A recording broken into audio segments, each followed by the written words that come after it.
deal is performance-based. But If but what are the markers? If the Iranians, but what are the markers, Tim? The regime change was never this president's objective. Yes, it was. He literally said on the night of the Israelis, maybe, but that was never one of the objectives of the president. We've gone through this before. He said on the night of the bombing, the people of Iran, now is your time. Now is your time. You take back your country. Correct. He said then the next week. I want to have. He said on the next week. He said on the next week, I want to have a role in picking the next leader of Iran. I think I can be the one to do that because I've killed all the other ones. Guys, last night on Abby Phillip's show, MAGA pundits were absolutely destroyed when they tried to defend Donald Trump for signing what many critics are calling an incredibly weak deal with Iran. Abby and Bakari Sellers fact-checked these MAGA buffoons so hard, they were cornered into complete silence. And honestly, it is hilarious to watch. No matter what pathetic things Trump does, these MAGA advocates are right there defending it with full conviction, like it's their only job. Now I'm going to play some clips from Abby's show. I'll give my opinion as we go. Tonight, the agreement between Iran and the United States has been released, and even allies of the president are trashing it. Quote, an American surrender, a grave capitulation, and the worst foreign policy blunder in decades. So what's in it and what is out? Well, as part of the deal, the parties agreed to immediately end military operations on all fronts, including in Lebanon. And Iran reaffirms that it will not procure or develop nuclear weapons. But Iran seems to be gaining a whole lot out of the war that Donald Trump started. This agreement includes an unfreezing of Iranian assets, significant sanctions relief, and permission for Iran to sell its oil immediately. The United States agrees to lift its naval blockade of the Strait of Hormuz, and Iran agrees to remove mines, ensuring toll-free passage through that strait, but only for 60 days. And perhaps most controversially, the deal could establish a $300 billion fund paid for by Gulf allies. Now, questions still remain about Iran's ballistic missile arsenal, its nuclear enrichment program, and what, if anything, happens to the nuclear deal if a broader deal isn't reached within 60 days. Now, reacting to this agreement, here is Fox News host Trey Gowdy. They're better off than they were before the hostilities began, and that should not be the consequence of war. When you lose a war, I mean, think about it, Sandra. We went into Iran and rescued a downed pilot. We had total control over that country. We were winning militarily and economically. And when you are in that position, you negotiate from strength. You don't give people money. You don't give them access. What are they going to do with the money, Sandra? You know that Iran is going to use this for nefarious purposes. We all know that. The regime has not changed. And Keon, you've been with us so much now over the last several months. Right. We know you to be an expert on the Iranians and also expert in these negotiations, the old one in 2015 and where we are now. Brett McGurk says, on its face, this new deal returns Iran to the status it enjoyed under the Obama-era nuclear deal, the JCPOA, with unlimited oil and petrochemical sales at market prices. Some experts have assessed that this article alone could deliver $60 to $70 billion a year directly to Iran. Mm-hmm. That is the part of the deal that basically doesn't require Iran to do anything except sign on the dotted line. That's right. That's right, Abby. I mean, I think that there's a real concern on the face of it. I mean, I've read the 14-point document. The administration is saying actually confusing things. They're saying we shouldn't take the text of the published 14 points seriously. Why? Because there have been back-channel commitments by the Iranians. They call it a political document. They say they have a gentleman's agreement with the Iranians. Right. Now, unfortunately, there's a kind of a misunderstanding of how things work in the Middle East. In the Middle East, what people say to you in private, in English, is usually irrelevant and meaningless. It's only what they will say in their own language publicly that actually counts. So it's actually the opposite of the U.S. I don't want to insult any politicians here, but politicians politicians typically, they're criticized for lying in public but telling you the truth in private. In the Middle East, it's exactly the opposite. They will actually say the truth only in public, but in private, they'll say whatever you want to hear. So until we actually see what the terms are and how the negotiations go forward, on the face of it, first of all, I wouldn't trust those back channel and those commitments. We'd have to see what they are on paper, because that kind of vagueness is exactly where Iran is an expert at basically using ambiguity for their own purposes. Yeah. Let me play what President Trump said about Iran's new leadership. He seems to think that he's gotten a new crop of people that have changed their ways. Listen. They have a new group of leaders that I think is, actually, I think they're smarter. I think they're very smart. I think they're far less radicalized, and I think they're really good. They love their country. You talk about regime change. Nobody will say that, but I guess look, their one set of leaders is all gone. Their second set of leaders is all gone. Their third set of leaders a little bit gone, but for the most part, and frankly, I think that's regime change. I think they're going to behave much differently. So, Bakari, I'm not sure on what basis he's saying that, because when you read the deal, you can see how Iran has gotten a lot of what they wanted out of this negotiation. I mean, I think to be extremely plain and clear, we went into the war in a posture where Donald Trump lied to the American public repeatedly about destroying or obliterating their ballistics efforts. Guys, it's quite surprising that Donald Trump signed a deal with Iran that is the most pathetic and harmful deal one can imagine for our country. It's interesting to see that the deal President Obama signed with Iran was well crafted from an American perspective. In that deal, the U.S. gave only about $1.7 billion from frozen funds, with an assurance that Iran would not proceed with its nuclear program. Now, compare that to what's being discussed here. Iran could reportedly end up receiving around $300 billion as compensation for its damages during the war. $300 billion. Are you effing kidding me?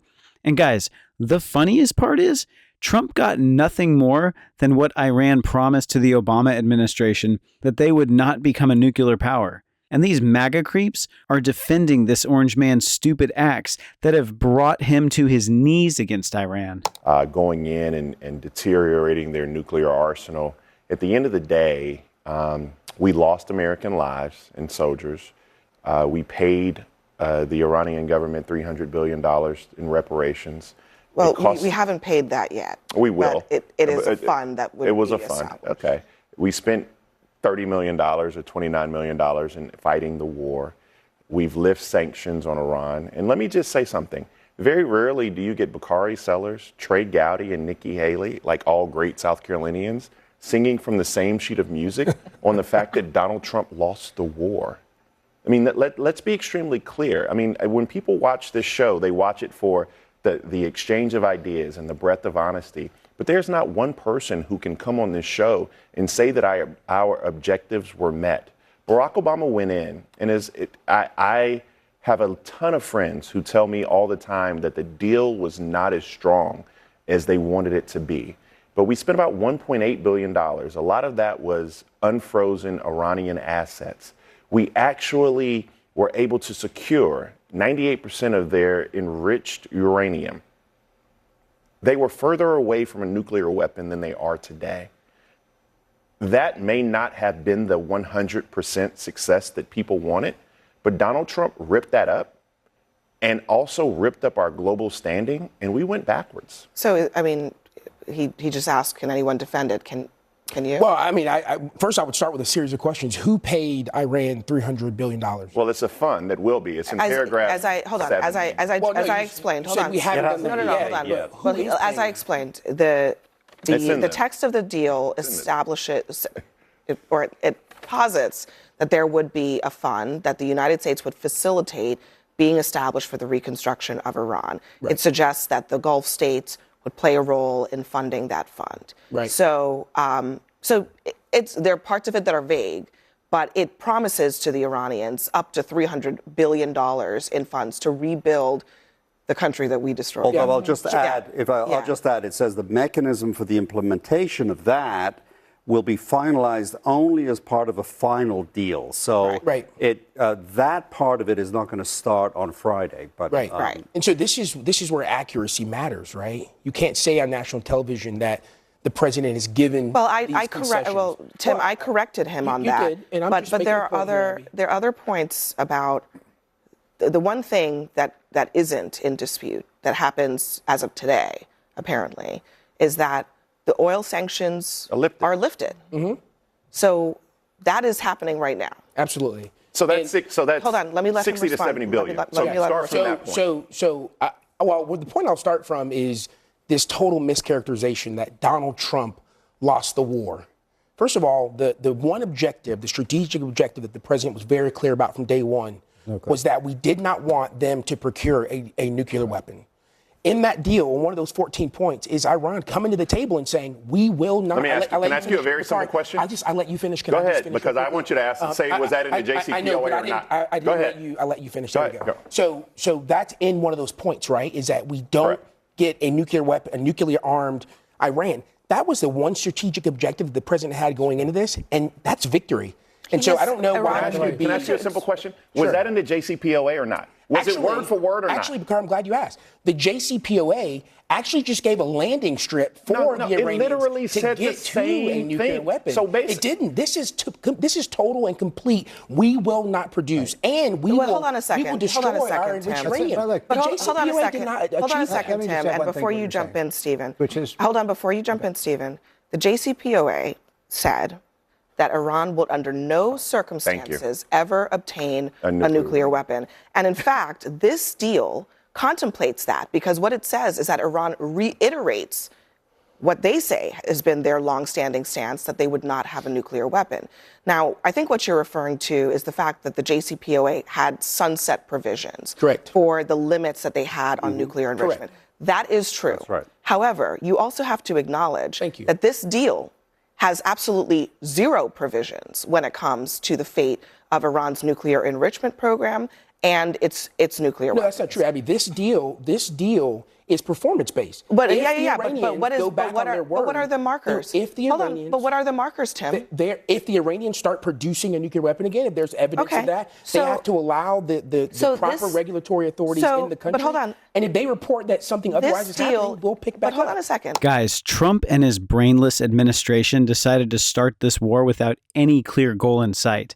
These idiots blindly jumped into a trap set by the warmonger Netanyahu and put our armed forces' lives and our country's status on the line. I mean, what the F? Guys, the previous presidents, including Biden, Obama, and Bush, were smart for not starting a war against Iran, and they handled the issue in a tactical way. They relied on sanctions, diplomatic pressure, and containment strategies.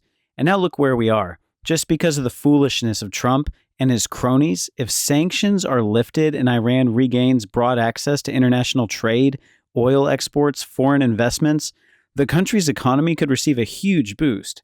That's not exactly the outcome we were promised when this confrontation began. Guys, after signing this deal, Iran got what it wanted, but we have lost this war on all fronts. But look at these brainless MAGA pundits who are still calling it a victory for the United States. I mean, what the F? This deal doesn't say Iran will never be able to enrich uranium in its borders. You know what it says? It says that we'll determine at another date the fate of enrichment in Iran, which suggests that this deal is contemplating that Iran could enrich. Now, President Trump was even more explicit in an interview a couple of days ago with the New York Times, and he said, yeah, maybe we might have a cap. Maybe it's around 3%. The same cap that existed in the JCPOA. So look, I get the sunset provisions, but when you have a document that it basically says, we'll figure it out later, you can't tell me that those are benchmarks. That's just kicking the can down the road. So I would say this, that I think it's false to say that that they weren't developing nuclear weapons because they were. So whatever Obama did, it certainly That's not what I said. In fact, to be completely clear, I said they were further. They were further away in 2015 than they are. That's still not true. That part isn't true either. So they were. We know that they were moving very aggressively ahead with developing a nuclear weapon, and that was one of the greatest dangers on the planet. So for you all to say he accomplished nothing, I think is absurd. What did he accomplish? We've moved them, and by the way, Trump has been very clear. What did he accomplish? Be clear with, what did we accomplish? We have denuclearized. No, we have not. Can we talk about you don't even have their nuclear. There is no one. Based upon what? Based on what? If they continue to try to develop a nuclear weapon, we will bomb them again. Right. Well, so because the bombing worked. Well, one of the realities is the one difference right now, practically because of the bombing, is that currently, as far as we know, the centrifuges inside Iran are not spinning. That is to say, they were under Obama, and I agree with you. I think there was a lot of ambiguity, but I think that also, I mean, I think we should maybe just leave the JCPOA behind. I think it was part of a different world. For me, it was a world before October 7th. I've said this on this show before. I think October 7th changed the rules of the game in the Middle East in terms of geopolitics. A JCPOA type agreement just cannot survive. In fact, the reason I think we got into this war, and as you know, I'm critical and agree with the president in terms of I think there was a strategic rationale for going in at some point, but I think that the execution and the planning was badly bungled, and we're paying the cost right now. So one of the things, Keon, that we've talked about with you is the ballistic missile component of this. And I just want to play what the administration had been saying about ballistic missiles and what they're saying now. Listen. They've already developed missiles that can threaten Europe and our bases overseas, and they're working to build missiles that will soon reach the United States of America.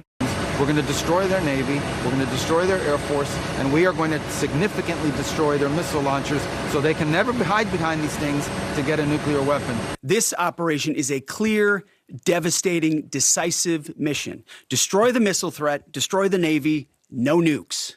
Well, what am I going to do? Am I going to let Saudi Arabia have missiles, but they can't have them? Yes, sir. It doesn't work that way, you know? It doesn't work that way. And missiles aren't the problem. Missiles they hurt a little location, but they don't blow up the planet. I mean, what can I tell you? It's look. I mean, planning and look, knowing to do to do the right thing is one thing, but knowing how to do it right is a different thing. That's very true. And I'm in the position that it was. Maybe it wasn't the right time to do it, but at some point I felt that the war was inevitable. And I think this is kicking down the can down the road, this agreement. How has Trump, I mean, the whole rationale, just to be clear, actually, even more so than the nuclear rationale, because, last year when they did the bombing, it was actually to bury the nuclear material, right? The rationale for this operation was to take the ballistic missile threat off the table so that they could no longer use ballistic missiles as a shield for their nuclear program. Now you have the president saying, well, why can't they have ballistic missiles? Everybody else in the neighborhood has them. How do they justify that at this stage? I think it just shows there was no clear objective from the beginning. I think the president and the administration sold this war in very large terms. And there's a middle ground. There are people who will say, look, we understand that Iran is a threat, but the president added so much to it. I mean, let's talk about, we're not even talking about the human rights element that was added at the beginning. Right. He created a moral argument for going into Iran. He wanted an entire regime change. And I would now ask, are the people in Iran safer, more freer, better off, or have we completely lost that because we used it? The regime was killing thousands and thousands of people. But the regime has a regime change. We cut off one head and another my point. No. The regime has not changed. It actually got younger and angrier, and we'll see. We'll see. But it's a theocracy, and you can't bomb your way to a democracy. It doesn't make sense. Regime change was never this president's objective. Yes, it was. He literally said on the night of the bombing. Israelis, maybe, but that was never one of the objectives of the president. We've gone through this before. He said on the night of the bombing, the people of Iran, now is your time. Now is your time. You take back your country. Correct. He said then the next week. Yeah, I want to that have. constitutes He said on the regime change? he said on the next Really? week. He said on the next week. I want to have a role in picking the next leader of Iran. I think I can be the one to do that because I've killed all the other ones. So they've put regime change on the table. That's a mischaracterization. The president never said because I killed all the rest of them. That was not his words. Okay. He said the United States bombed the rest of them. I'm sorry. Abby, let me All right, All right, guys, that's it for today. Let me know what you think about this deal. I'll see you in the next video.